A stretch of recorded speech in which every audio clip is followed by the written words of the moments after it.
Olá, bom dia, boa tarde, boa noite. Que a paz de Jesus esteja conosco, nos fortalecendo, iluminando mais um dia de aprendizado do Evangelho. Que seja uma semana de muita luz, de paz e de fé. E na nossa prece de início, pedimos a nosso Pai, ao nosso Mestre, que nos fortaleça nessa semana, nos trazendo ensinamentos de amor e de paz, e, sobretudo, possamos colocá-los em prática no nosso dia a dia, muita fé, com muita luz, graças a Deus. E o nosso tema de hoje é do livro Vinha de Luz, de Emmanuel e Chico Xavier, capítulo 45, chama-se Necessidade Essencial. Começa com o Evangelho de Lucas, no capítulo 22, versículo 32, nas palavras de Jesus, que diz assim: Mas eu roguei por ti, para que a tua fé não desfaleça. E Emmanuel começa dizendo assim: justo destacar que Jesus, ciente de que Simão permanecia num mundo em que imperam as vantagens de caráter material, não intercedesse junto ao Pai, a fim de que não lhe faltassem recursos físicos, tais como a satisfação do corpo, a remuneração substanciosa ou a consideração social. Declara o Mestre haver pedido ao Supremo Senhor para que em Pedro não se enfraqueça o dom da fé. No mundo que a gente está vivendo hoje sempre foi assim, mas agora como estamos incluídos nele, nesse instante, vivendo nessa parte do mundo e nesse momento do mundo, a gente precisa de muita fé, efetivamente, porque as coisas estão acontecendo e talvez porque estejamos na idade adulta de entender isso, a gente se desespera e a gente fica muito, muito preocupado de não ter o essencial, né? Como ele diz aqui, a satisfação do alimento do corpo, uma remuneração substanciosa, consideração social. E nós às vezes nos prendemos muito a isso, não que não seja importante nos mantermos, é claro, independentes na satisfação das nossas necessidades essenciais físicas, porque elas estão aí.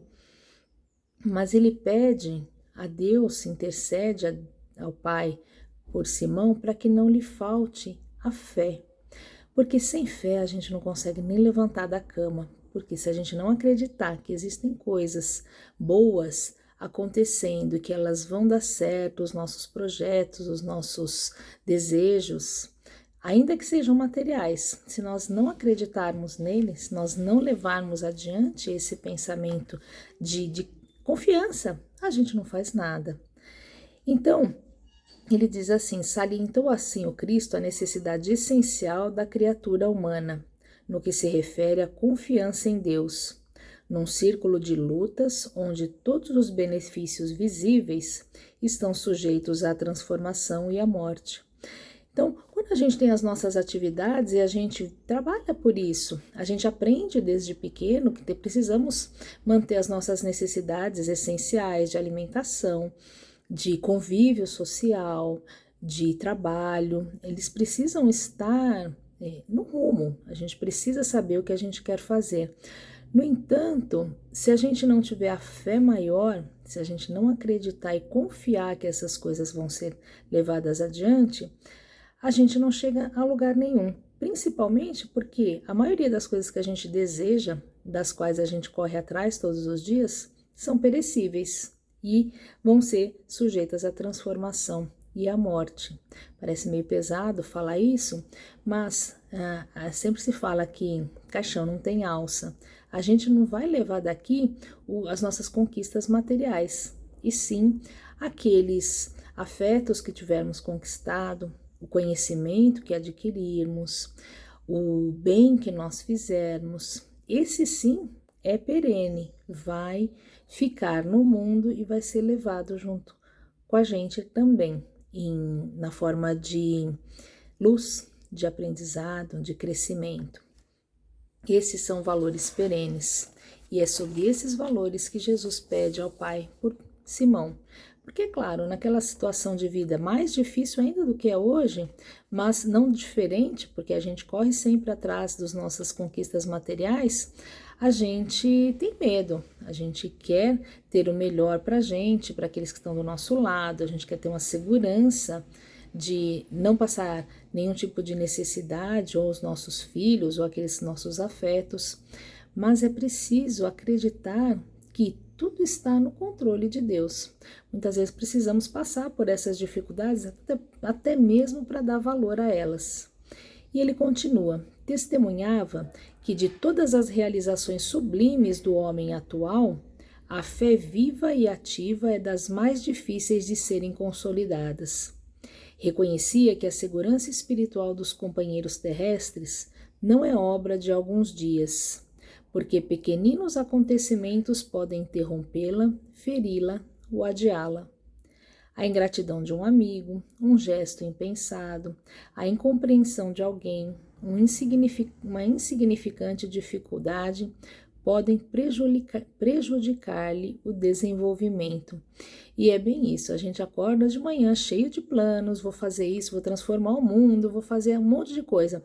Tropeçou, o ônibus passou no horário errado e a gente perdeu o ônibus, já arruinou todo o nosso projeto do dia. Então, essa fé, essa confiança de que as coisas estão acontecendo como deveriam e que nós precisamos manter essa vibração elevada para que elas possam efetivamente dar certo, independente da nossa vontade, porque às vezes o que a gente considera certo para a gente não é certo para Deus, não está na nossa programação, não foi o que nós viemos realizar nesse mundo. E aí, qualquer contratempo faz a gente perder o humor, a coragem e, sobretudo, a fé.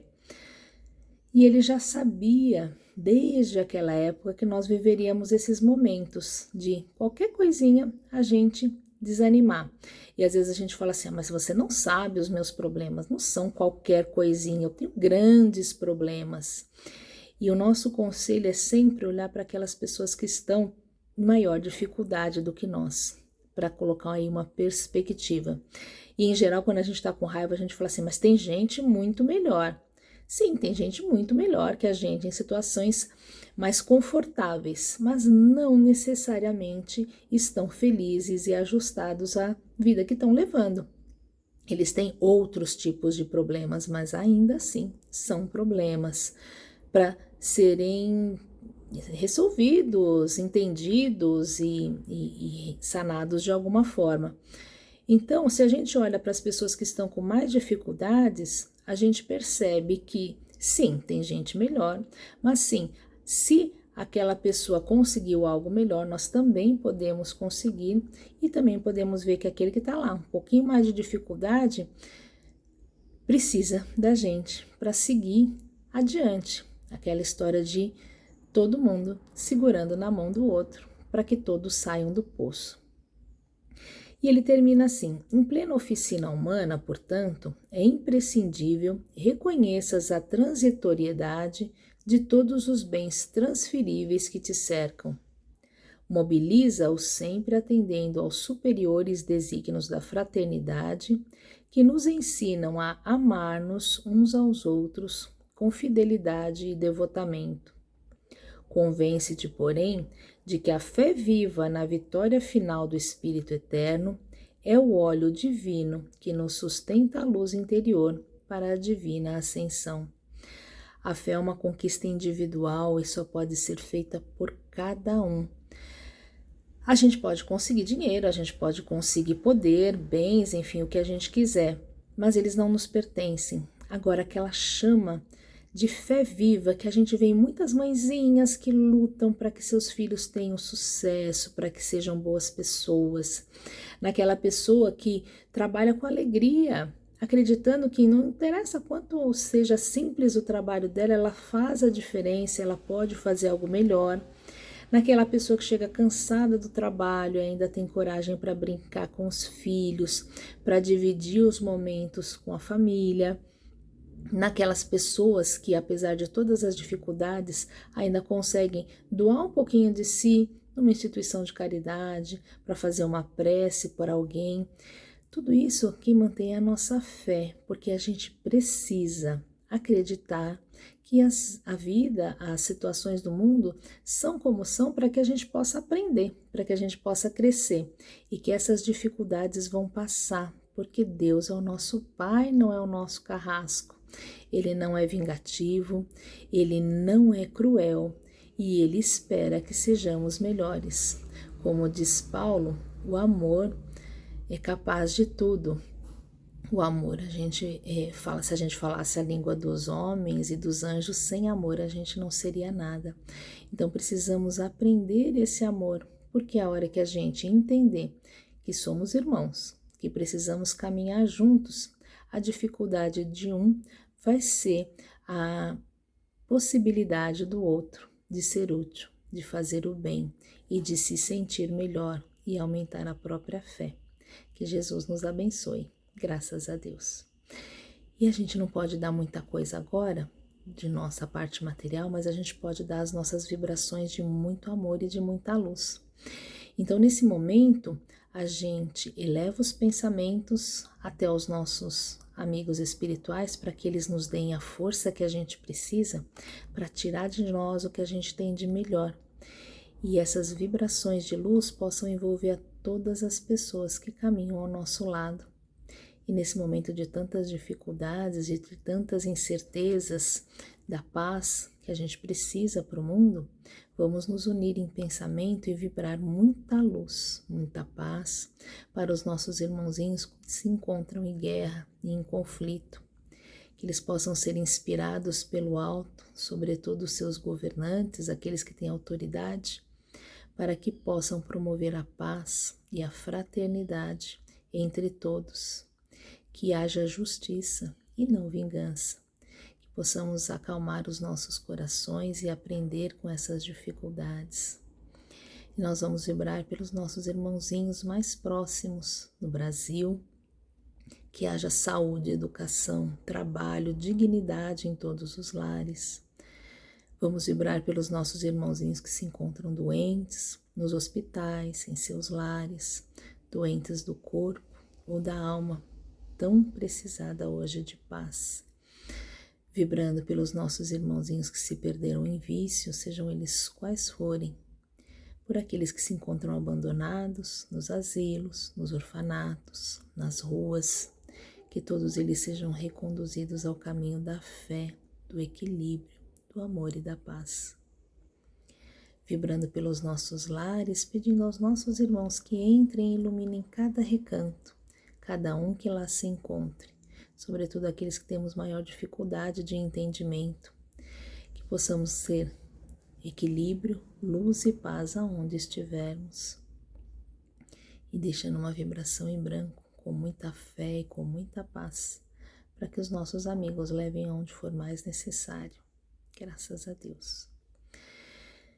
E encerramos o nosso aprendizado de hoje, relembrando a necessidade de nos mantermos fortalecidos pela fé, certos de que não caia uma folha da árvore, se Deus não permitir, que tudo tem um propósito e que o nosso propósito maior é aprendermos a conviver uns com os outros, segundo o Evangelho de Jesus, com amor, com paz, com equilíbrio e com muita fé, rogando a Deus que nos dê a fé necessária para caminhar sempre segundo esses ensinamentos. Graças a Deus.